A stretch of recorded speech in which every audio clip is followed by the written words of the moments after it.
Hello po and welcome back po ulit dito sa aking channel. Ngayon po, tignan natin kung kaninong mensahe, kaninong kwento ba ang ating mapipick up. Keep in mind po na ito ay collective love reading lamang, so hindi po lahat ay makaka-relate, so be open-minded. Okay, tignan po natin. Ay, by the way, kung di pa po kayo nakasubscribe dito sa aking channel, subscribe na po kayo. At sa mga nais pong mag-avail ng ating private readings at ng ating Evil Eye Amulet, ayan po, makikita nyo po yung link sa baba. Tarot Intentions by Aliana Reyes. You can type it directly naman po sa Facebook. Okay, tignan po natin kung ano ba yung energy na ating mapipick up. Spirit Guide. Tignan natin. We have you deserve love. Mukhang merong gustong umamin sa'yo ng nararamdaman or totoong nararamdaman niya sa'yo. Ayan o, sabi dito, you are lovable. You deserve love. So, parang sinasabi sa'yo dito ngayon is huwag kang matakot. Okay? May tao pang magmamahal sa'yo. Sabihin natin, if some of you galing kayo sa failed relationship, so iniisip ninyo, diba, na siguro hindi ka talaga enough, kaya iniwan ka, kaya naghanap ng iba, etc. So, kung ano-ano yung mga negativities na pumapasok sa isipan ninyo. Patang sinasabi lang po kasi sa inyo dito is, hindi yun totoo. Because you deserve love. Ayan, kamahal-mahal ka. Kaya wag kang panghinaan ng loob dito. Hindi ko lang alam kung yung iba sa inyo, may minamanifest kayo na specific na tao. Okay? As in talaga, sana po mahalin ako ni ganito, ganyan. Alisin nyo yung sana at alisin nyo yung pangalan ng tao. Kasi, pag nagmamanifest po, dapat yung qualities ng isang tao na gusto ninyong mapangasawa, na gusto ninyong makarelasyon, yun yung i-manifest po ninyo. Yan, tignan natin. Pwede rin naman yung iba sa inyo, may nagpaparamdam na sa inyo dito na kamahal-mahal po kayo. Tignan natin kung ano pa yung mensahe. We have, this could be the one. Okay? So, could be, this is a new person. Wedding. Ayan po. So, meron dito kung sino yung karelasyon nyo ngayon or kung sino yung makikilala ninyo, yun na po yung inyong pakakasalan. Ayan.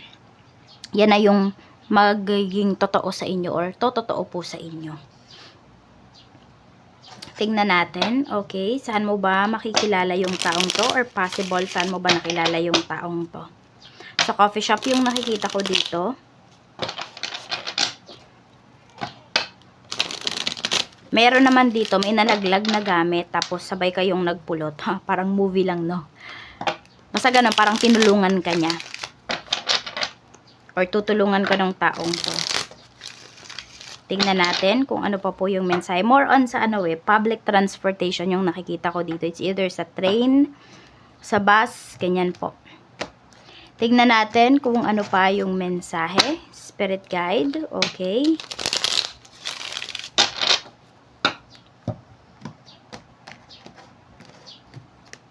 Okay, we have 4 of swords. Okay, na love at first sight sa'yo yung taong to. Totoo yan, na love at first sight siya. Parang nakita ka niya, nung araw na yon hindi ka na niya makalimutan. Hanggang sa pagtulog niya, iniisip ka niya. Ayan o. So, pwedeng ito ay nangyari na or mangyayari pa lamang sa inyo.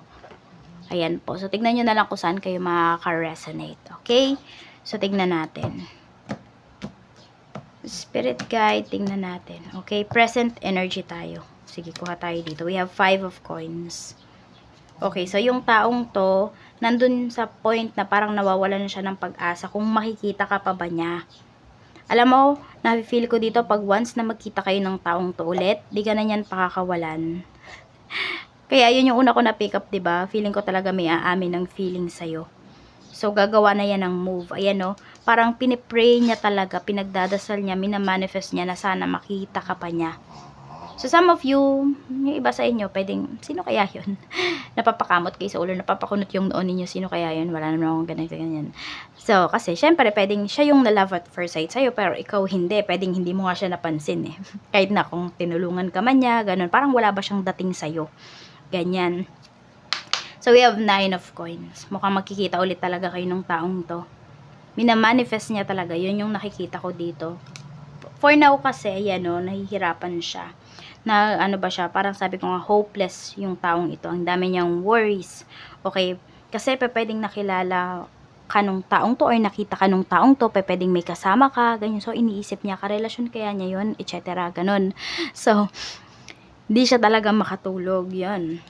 We have 8 of Wands. So, mukhang makikita ulit kayo ng taong to kung saan kayo nagkita dati. Or parang same place lang, ganun. Kunwari, sa QC kayo ulit magkikita. Parang ganun. Oh, tingnan natin. Pero di naman lahat doon nakatira, diba?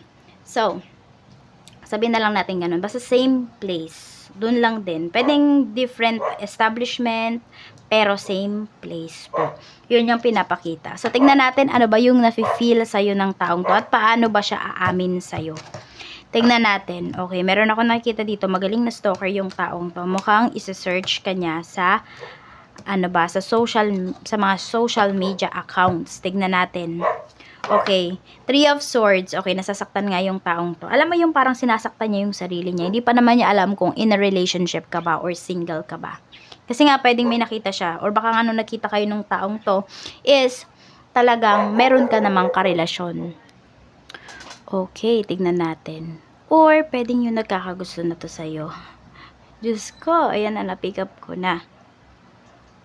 Maaring siya yung may karelasyon. Pwedeng may asawa ba yung taong to? Okay, kasi may 3 of Swords tayo dito. Okay, so, vice versa na lang talaga yan. Dahil, pwedeng hindi nyo nga kilala yung isa't isa.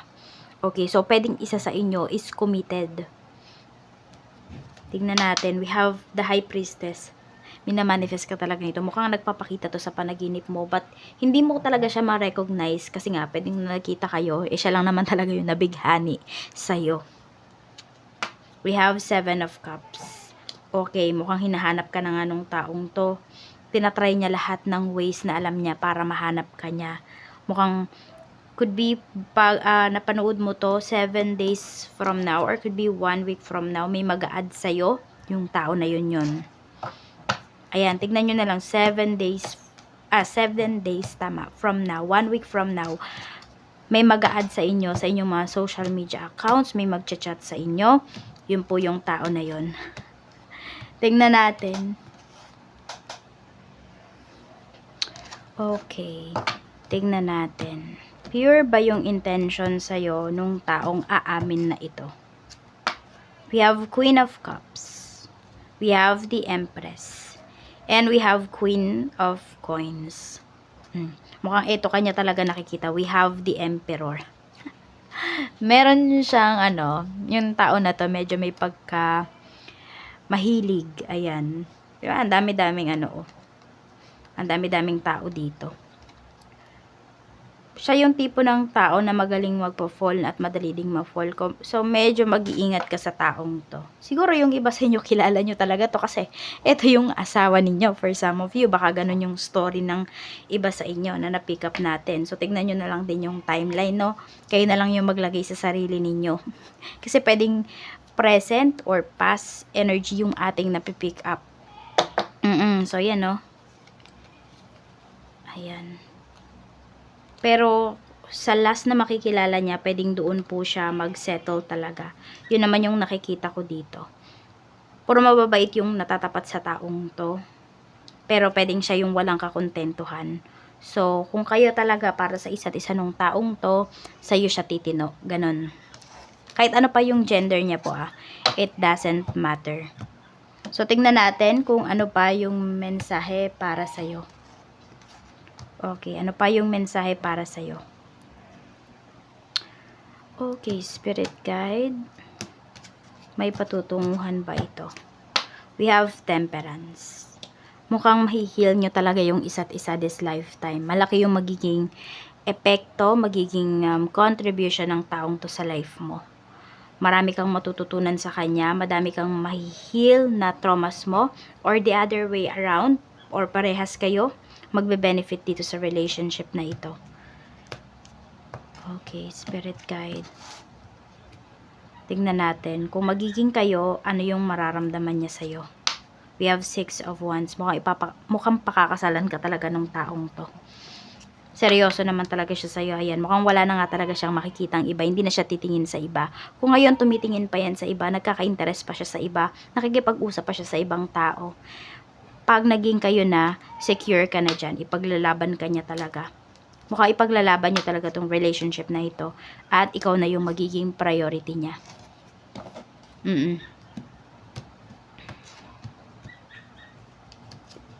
We have the moon.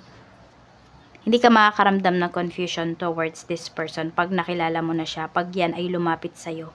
So, follow your instinct, follow your intuition.